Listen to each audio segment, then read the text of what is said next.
Capturing the world.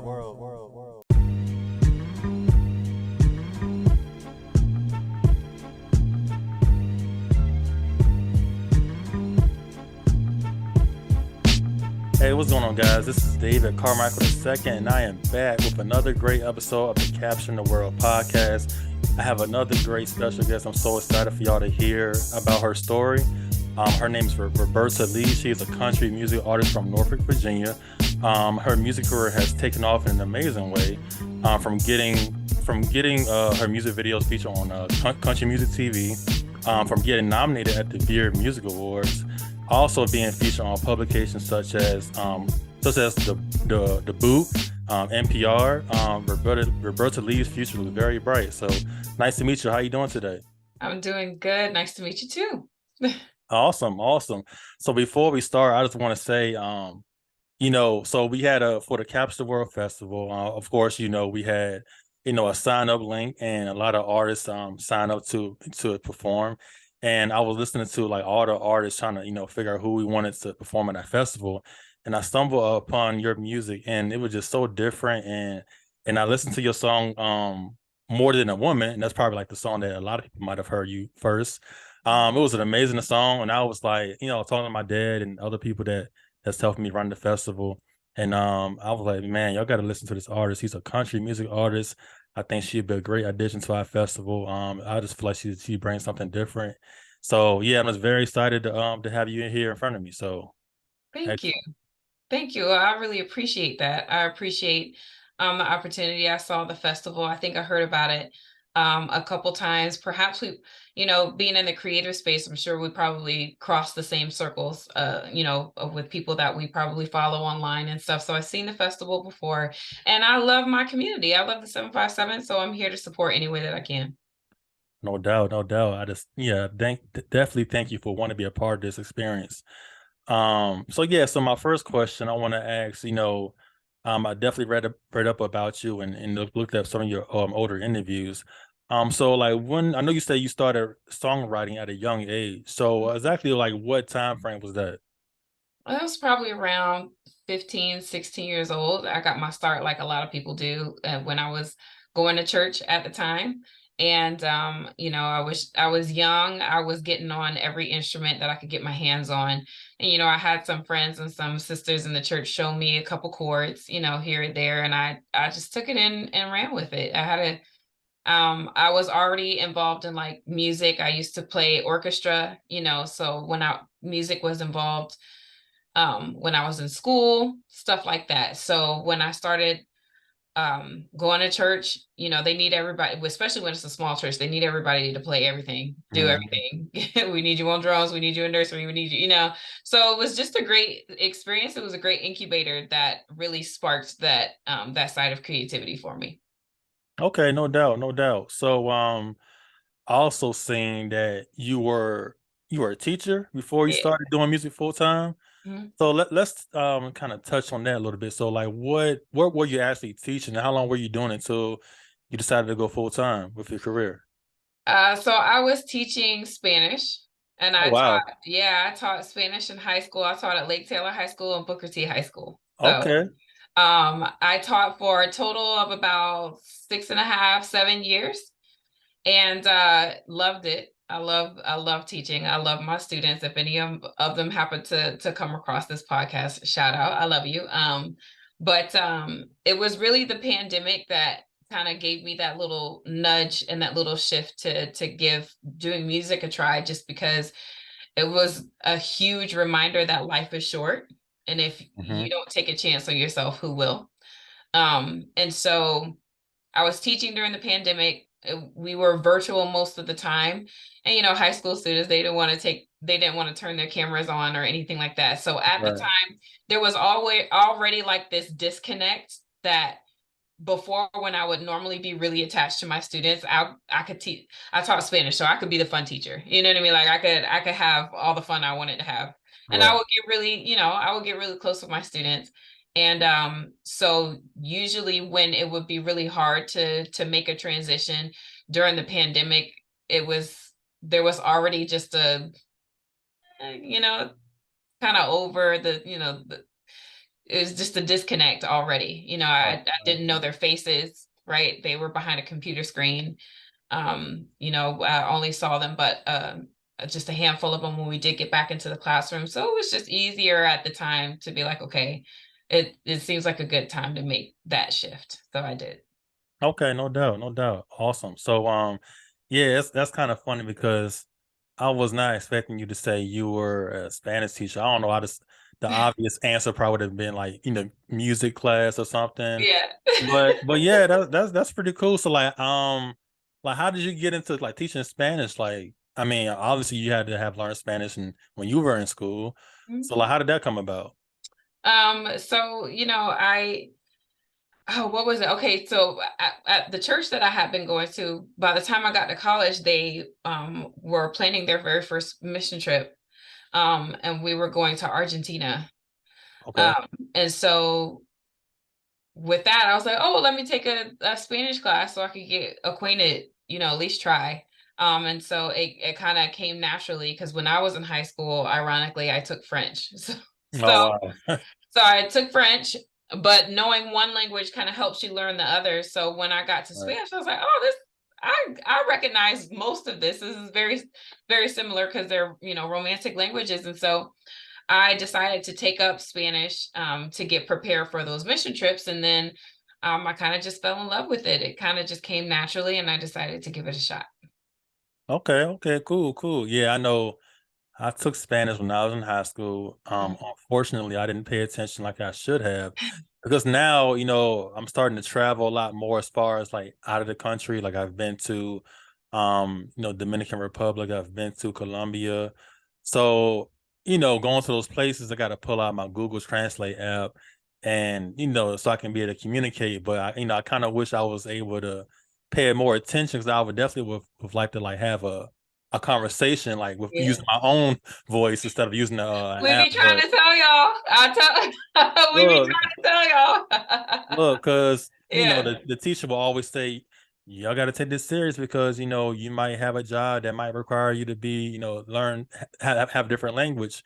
And I was like, I'm not gonna never have a job where that will require me to have to learn another language. But it's never too late. I mean, I can probably buy like some Rosetta It's Stone or never too whatever the other late. apps are. Yeah, Yeah, it's never too definitely. late. And technology has definitely made it a lot easier for us to be able to overcome those barriers. But I feel like more than anything, it's really about connecting with people. Like just there's nothing, one of the greatest feelings I get is starting to speak to someone in Spanish when they didn't see it coming. And that Uh, connection is just so sweet. It is so right. cool to be able to connect with people. And um correct, don't quote me. I think there was some sort of statistic that said if we could make up a country based off of the number of people in the United States who speak Spanish, it would be the second largest Spanish speaking country in the world. Wow. That's how many people in the States speak Spanish. So it's not even just traveling to Colombia or traveling across the world. It's your neighbor. My neighbor is Cuban, and I'm the only person in the cul-de-sac she talks to because nobody else can speak Spanish. So she Right. brings me plates of food because when I tell you she throws down in the kitchen, you know. So it's just a matter of connecting with people that I think learning another language is very beautiful. Definitely, definitely, indeed. I definitely agree with you on that. Mhm. Um, so moving on. So let's talk about I read that you crowdfunded or you had a Kickstart Mhm. to help you with your EP. Was your first EP, Just a Taste? No, actually, I came out with Just a Taste on my own in Okay. 2021. I produced it here in my home studio. I wrote all the songs and did the produce and produce. Actually, I write and produce everything Oh, myself. wow, okay. And so after that, there was definitely some momentum that started building, and I was encouraged by friends. They were like, "You should try it. You should go ahead and make your own album and run a Kickstarter to get support for it." And so that was the goal. I released Too Much of a Woman, the acoustic version. Um, what was that? At the beginning of 2022. Mhm. And based off of this response and the momentum that was building, I took their advice and I was like, okay, I'm gonna give it a shot. I'm gonna go for an album. So I put together my Kickstarter, and the response was beyond my wildest dreams. It was yeah, just getting support from my local community, and then like nationally Grammy award winning stars are like sharing my Kickstarter on their Right. How did that pages. feel like? I mean, I definitely had my share of ugly crying on social media. So Nah, for real. it was great. It was great. So we're in the process of finishing the album now. I'm keeping in touch with all the folks who supported it, and more than anything, guaranteed there are 316 people who are ready for this album to come out when it drops. No doubt, no doubt. Yeah. And one thing I can say, that I tell people a lot is so, especially when it comes to music, I've talked to different artists, and I know some people might feel like nobody cares, or nobody's listening, or nobody's watching. But I feel like it's always people watching. You just don't know. Everybody's not going to ever maybe say it to your face or let you know, but people are watching. So I always encourage people to just put music out there. I got a cousin that does music. Mhm, Um, People I know that do music as well. So, did you feel like that? Did you feel like when you first started mhm. that you was afraid that people probably weren't going to listen, or maybe you didn't have an audience to start off with? Like, how did you feel like really getting out of your shell and really going out there and try to pursue it?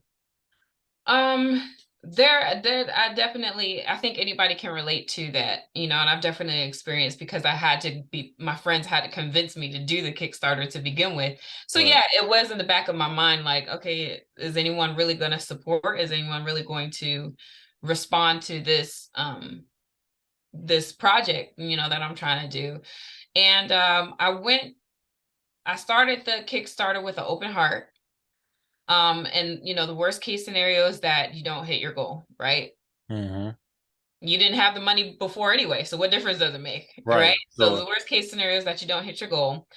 And then I felt like the lesson that I wanted to keep in mind is that, okay, and I've had some friends go through this where they've tried Kickstarters and they haven't hit their goals. And it's like, okay, well, you have to now take a step back and evaluate. Are you connecting with your fans more than anything? Right. Because a lot of times when we're pursuing music, we're pursuing creativity. We're reaching up. We're trying to get the person who blew up, or we're trying to rub shoulders with another artist who's blowing up, or we're trying to rub shoulders with this label person, or this playlist person. You're trying to find these people who have power positions, but people forget to actually genuinely connect with their audience. And so when if if people all I knew is that if people didn't respond, that meant I had more work to do as far as connecting with my audience. Right. You know what I mean? And there's a strategy to it. Like you have to.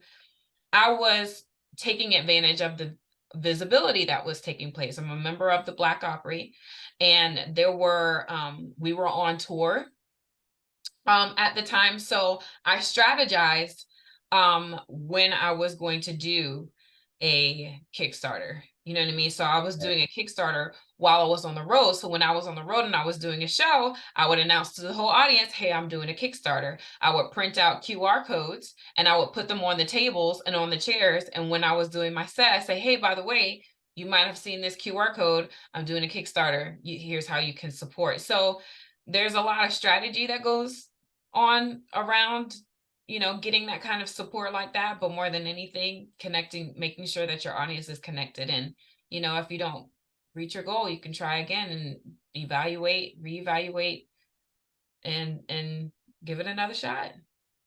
Most definitely, most definitely. And I seen that I heard that you mentioned the Black Opry, and I definitely wanted to ask you about that. So how did you link up with them? That's an interesting story. That is an interesting story.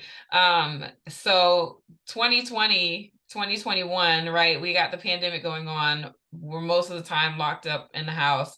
And so I was getting bored of all my other social media. And so I decided to open Twitter back up. When I Mhm. first logged into Twitter, I had no clue. I didn't know what was going on. It was completely over my head. And so I just ignored it. And so out of my boredom, I went back to Twitter to see what was happening there too. Right. And I started following a radio show called Color Me Country. which is founded by Reese Palmer, who is the first Black woman to chart country music charts in a number of years. I think since Linda Martell back in the 1960s. Um, I don't know the exact number, but a really long time. And she's had her run-ins with trying to pursue country music and being a Black woman, and she's had some not so great experiences out of that. And so in 2020, she starts Color Me Country Apple Radio. I'm Mhm. following it on Twitter, and another woman is following that as well. Her name is Holly G. Mhm. And so we cross paths because we both follow this radio show. And so there was one time I was expressing some doubt about going to Nashville and whether or not I should do country music, and Holly just really hyped me up. We still have that tweet. We have it saved and bookmarked. She just hyping me up, you know. She's Yeah. like, "We can do it. We're gonna do it." And soon after that, she starts a Black Opry blog. So Holly's story is that, she's a country music fan. She's a Black woman. She's LGBTQ. So she never felt comfortable going to country music concerts because she would walk around and see Confederate flags all over the place. And she just never really knew if she was welcome. And the tipping point was one of her, an artist I think that she was listening to at the time got caught on camera saying some derogatory terms that Right. are Yeah. usually addressed to Black people. Right. And it was kind of like a moment where she was like, man, I really love to listen to country music without having to worry about whether or not the artists I like are racist. That would be great. Right. And so she creates this blog to collect profiles of Black artists who do country music. So she's just doing her research online and finding us. So when I released Remarkable Lady. I released King Size. And she's like, Roberta released her first country songs. And I was like, I did?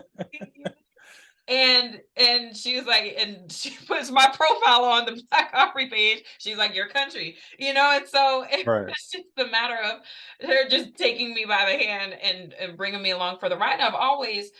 People have always describe my music that way. They would hear me and they were like, yeah, you got like a country pop vibe going on. But I just didn't know what to do with it. I didn't know what that meant. I didn't know where to go. I couldn't pull up to some honky tonk and start jamming on my guitar because Right. it wouldn't sound country enough to them. I always hit this brick wall where I sound country to one pair of ears, but then I was too R&B to another pair of ears, and then I was more pop to it. I couldn't find home. And Right. so when she started the Black Opry, she created a space where I was free to be me without having to prove myself. Like, yeah, I'm country. I have a song, Back to Georgia. I wrote it a long time ago. It's just a straight up G chord, tried and true country song. I wrote it a long time ago, and I just sat there because I didn't know what to do. And so after a couple months, we met in Nashville for the Americana Fest, and that's what birthed an entire new chapter in my life, and it's been running ever since. That's awesome. That's awesome. I like that. So and I guess this leads to my next question too. Why do you think Black representation in country music is important? Well, we created country music, Definitely. so there's And that. and the whole bunch of other music as well. Let's be All of real. it. Right. All of it. Honestly, all popular music can trace its roots back to Black influence. Hmm. Um, so that's step one. That it Right. it is just as much our music as it is anybody else's. It is the prime example of melting pot America, where you had the banjo, which I didn't know was a West African instrument, Hmm. right? So you have the banjo coming from West Africa, you have the fiddle coming from Ireland, and they all meet in Appalachia Right. and start fusing and blooming and creating this the music that we know and that we love today. So Black representation in country music should just simply be a given. It's ours. Right. Yeah, that's as simple as that. That's as simple as that. It's as Yeah, simple for as sure. that. So, and we country music is, they call it the three chords and the truth. It's the storytelling. And storytelling is as old as human history. Well, obviously, we wouldn't have human history if we weren't telling the stories of human history, right? So Hmm. storytelling is a part of who we are. And being able to tell those Black stories through that country music lens is extremely important. And I'm seeing that every time I perform and people come up to me and hear songs, and hear phrases and hear things that we just simply connect to, um, in that light. So yeah, bottom line is that it's our music. No doubt. Do you think that how can I word this? Like, I guess black people in general, how they look at country music. Um, I guess what is a way that we can, I guess, not think is just one people type of music. And when I saying a certain people like white music, I mean I would say like most black people might look at country as a white genre of music. Yeah. So how can we change that narrative? Like, I mean, obviously you're doing your thing, but how can we really start to support other black artists that do country? Like, I guess how can we really support that? Because I would think that, if somebody was to say they was doing country music, they might look at them. People that don't listen to it might look at them and, oh, you're black, you're doing country, Mhm. like that's not your lane. But it is. But we don't look at it that way. How can we change that? I think the burden is on the artists Hmm. who do country music to kind of capture that frontier of our community, and Right. our community, and connecting it to country music. For me personally, as a songwriter, I am very intentional. I mean, a lot of times I don't think about it, but then there are other times where I'm intentional about using language, about using phrases, about using words, about using references that we connect to. So a prime example, I have a song that's coming out called Dinner Sunset Nina Simone, Hmm. right? In country music, people always are going to reference their greats, right? That's the common thread in country music, where they're going to shout out Tim McGraw, they're going to shout out Dolly Parton, you know what I mean? They're going to shout out Reba. They kind of shout out the great artists who have come before them in country music. And so, because it has been predominantly white genre, all the artists that they shout out are going to be white for the most part, right? Hmm. And that's just math. And so here I come with a song called about Nina Simone. Right. You know what I'm saying? Like, and that's some black stuff, right? That is a, That's that's you know what black. I mean? Like, that's black right there. That's like Black Panther, like back, You yeah, know like what I'm saying? yeah. Like it, I that, and it was a moment that I wrote. I wrote a song about a particular moment where we were sitting down listening to Nina Simone, Mm, and there's a phrase at the end. So every hook goes, so turn off the TV and put down the phone. It's time for Dinner Sunset Nina Simone. Um, the last one says, um, but it doesn't phase us. Oh my, how we've grown. We own that Dinner Sunset Nina Simone. And I was letting a friend listen to it. I was sharing the song with friends, and one of them stopped and she was like, "I love how you put our language in there. Like, we own it. hmm. We don't even know what that means, but we just say that we own it." You know what I mean? We Right. own that Dinner Sunset Nina Simone. Like, that is our language. That's the way we speak. Yeah, we on that pride, you know what I mean? We on that cookout today. We on it, you know what I mean? Like, Right. we just say that. And I didn't think about it at the time, but when she made that note, I was like, yeah, that's the way we talk. So that's the way I write songs. And Hmm. I'm just very intentional about including those buzzwords in our music, and that is what, from my experience, has been capturing people. I have a song called Ghetto Country Streets. That one was Dinner Sunset Nina Simone was subconscious. Ghetto Country Streets was very conscious. I was like, country music has plenty of references to the struggle when it comes to using words like trailer park or trailer trash. You know what I mean? Like that's their reference to growing up in the Right. struggle. And I'm like, but what's our phrase? Our phrase is ghetto. Right, You know what right. I mean? It's like we come from the hood. So I made a conscious decision to write a song called Ghetto Country Streets, you know? And so I think that the responsibility definitely falls on the artist to make a music and make a craft that connects to everybody, because it just because I'm using our phrases doesn't, like, from my experience, my fans from the white community don't feel alienated because Yeah, they relate to that. When they hear a song like Ghetto Country Streets, they're like, yeah, I was growing up and we didn't have a lot and we would do the best with what we had. Exactly. And they would relate to that too, you know? no So I doubt. think it's definitely the artist's responsibility to create a craft and create pieces and create works that connect to everyone in your audience, your niche, your own personal community, as well as community outside yours. No doubt, no doubt. Yeah, man, that's a good answer because I definitely can relate. Well, not relate, but I definitely can agree. That you definitely gotta try to relate to your audience and not. I would think, some people might hold on one second. Okay, so yeah, so I would definitely think some people might try to relate to a certain audience to try to capture one audience, but forget about who they really should be speaking to. So that's great that you definitely try to like use certain terms to kind of relate to our culture.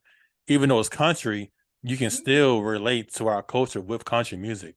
Yeah. So yeah, I definitely agree with you on that. Um, so my next question is, I want to say, who are your music inspirations? Like, who inspires you to do music? Who inspires you back then, and who inspires you now, as far as musically, any genre? So my biggest inspiration that helped me take the leap, God rest her soul, Tina Turner. Mm, yes, Yeah, indeed, I'm still in my feelings right now, so I might need definitely a a minute. legend.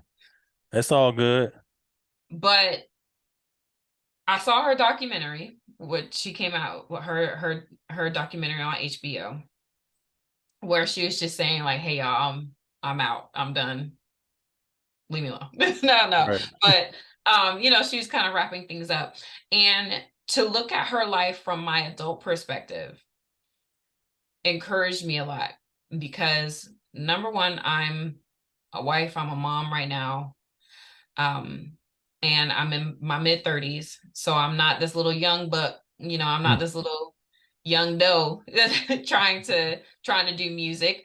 And in the back of my mind at the time, I felt like perhaps I had passed my prime, right? That the music industry wouldn't be interested in someone like me. Okay. right. So to see her career explode at 40, that is when the Tina Turner that we know of, the Tina Turner that rose above, because there's an Ike and Tina, and she left that behind, right? Mm-hmm. The queen of rock and roll that we know and love of today, her journey began at 40 years old. I had no idea. I did not know that. She right, the way she moving on that stage, I would have never guessed. I would have Right, never for guessed. real. I would have never guessed. 40 years old is when her career pinnacled. And so what was even more interesting is the fact that her very first solo project that she released after she left Ike and Tina was a country project. Mm, It's called Tina Turns the Country On, and she's doing covers of popular country songs. hmm. She wanted to do country music,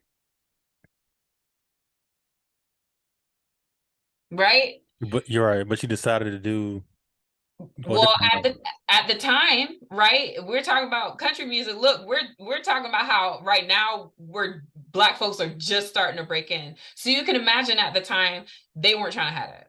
Nah, yeah, Mm-mm. They weren't out. Queen of who? Queen. They know they did not care. They were not trying to play Tina Turner on country music radio. right. Okay. So she wanted to do country, you know, that she's from Nutbush, Tennessee. That woman is country, Mm-hmm. you know? And she put out a country project. So her very first project, her very first solo project was a country project, and her pinnacle of her the peak of her career was at 40.